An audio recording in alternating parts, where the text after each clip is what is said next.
அந்த விழாவில் மாண்புமிகு சிஎம் அவர்கள் இந்த மாஜி மந்திரியை பத்தி உச்சி மேல தூக்கி வச்சு மெச்சினதெல்லாம் நம்ம காதால கேட்டோம் இல்லையா?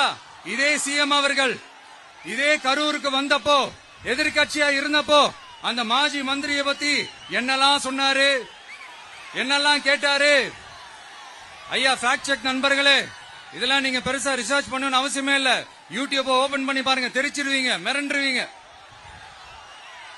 இந்த திமுகவுக்கு இந்த மாஜி மந்திரி இப்ப என்னவா இருக்கிறாரு அப்படின்னு மக்கள் பேசிக்கிறாங்க தெரியுமா? இந்த திமுக குடும்பத்துக்கு ஊழல் பண்ற பணத்தை எல்லாம் 24x7 டெலிவரி பண்ற ஒரு ஏடிஎம் மெஷினா இருக்கிறாரா அப்படின்னு நான் சொல்லுங்க, ஊருக்குள்ள பேசிக்கிறாங்க. சரி, இங்க ஓகே. இன்னொரு முக்கியமான விஷயம், இங்க போலீஸ் பாதுகாப்புலாம் இருக்கா இல்லையா?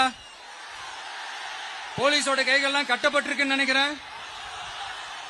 போலீசார் மக்கள் தான் சார் எஜமானர்கள். மக்களுக்காக மட்டும்தான் பயப்படணும், வேற யாருக்காகவும் பயப்படணும்னு அவசியமே கிடையாது. இன்னும் 6 மாசம்தான். ஆட்சி மாறும், காட்சி மாறும், அதிகாரம் கை மாறும். உண்மையான மக்களாட்சி, மனசாட்சி உள்ள மக்களாட்சி அமையும். அப்ப தெரியும் எல்லாருக்கும் சுதந்திரமும் பாதுகாப்பும் 100% வரும். தேங்க்யூ நண்பா. கான்பிடண்டா இருங்க, நல்லதே நடக்கும், வெற்றி நிச்சயம். அஷ்மிகா 9 வயசு ஒரு பொண்ணு காணுமா, நீங்களே நம்ம தோழர்கிட்ட சொல்லி கண்டுபிடிச்சு கொடுக்க சொல்லுங்க.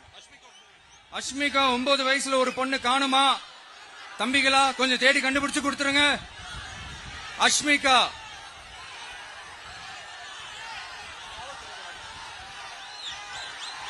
police sir, please sir, please help sir, please. Thank you nannam, thank you. See you all, thank you. Confident ஆருங்க, நல்லதே நடக்கும், வெற்றி நிச்சயம். மீண்டும் சந்திக்கும் வரை நன்றி, வணக்கம்.